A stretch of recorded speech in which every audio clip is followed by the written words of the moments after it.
What's up, guys? Welcome back to Claw in Hand. In this video, we're taking a look at the Lossless app in Steam, mainly the frame generation portion of this app, because right now Intel doesn't really have their own frame generation just yet. And if you're not familiar with that tech, it basically works to create a lot of additional frames to basically double or more when it comes to your frame rate. Sometimes this works out really well. Sometimes it doesn't look so great or has too much input latency, but it just really depends on the game.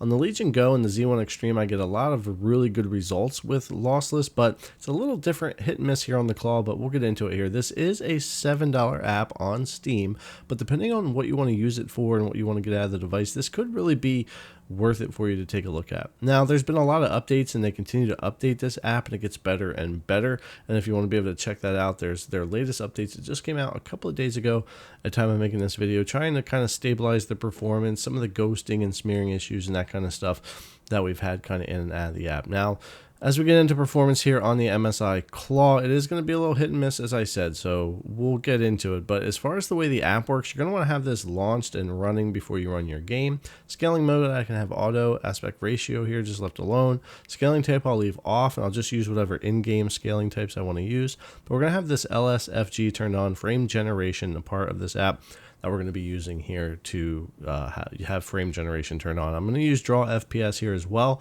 so I can show you the game's base FPS on MSI Afterburner and also the actual FPS we're getting after frame gen.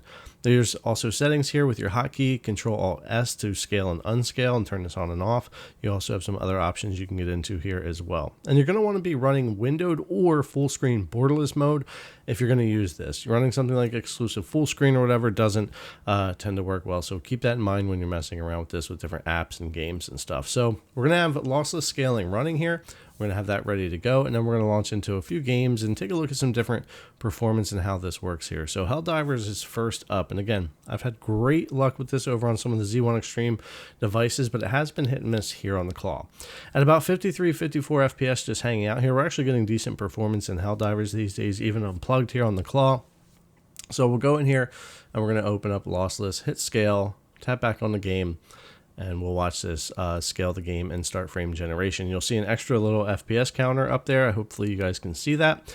We're going to lose about 24 FPS though and go to about 30. It's going to double that, take us back up to about 59 or 60 there with frame gen. So on the Legion Go, we only lose about 5 to 10 FPS, and it works a lot better. Here on Helldivers on the Claw, it is working. It's not too bad for image quality or ghosting, even though it's a lower frame rate here on Helldivers. It works pretty well, but when we lose so much base FPS, it kind of loses the point of running it. If I go in and unscale and we turn that off, we're going to go up to about 55 FPS anyway, hover in the 40s, 50s, and so for the most part, we can just get that frame rate anyway. So that's definitely a little bit of an issue that I hope can get kind of worked on, whether it be updates on the lossless side for this ARC architecture in the Claw, or on the Claw side where maybe it can run, not lose 20, 24 FPS, whatever's going on there when we activate versus all the other devices I've tested on.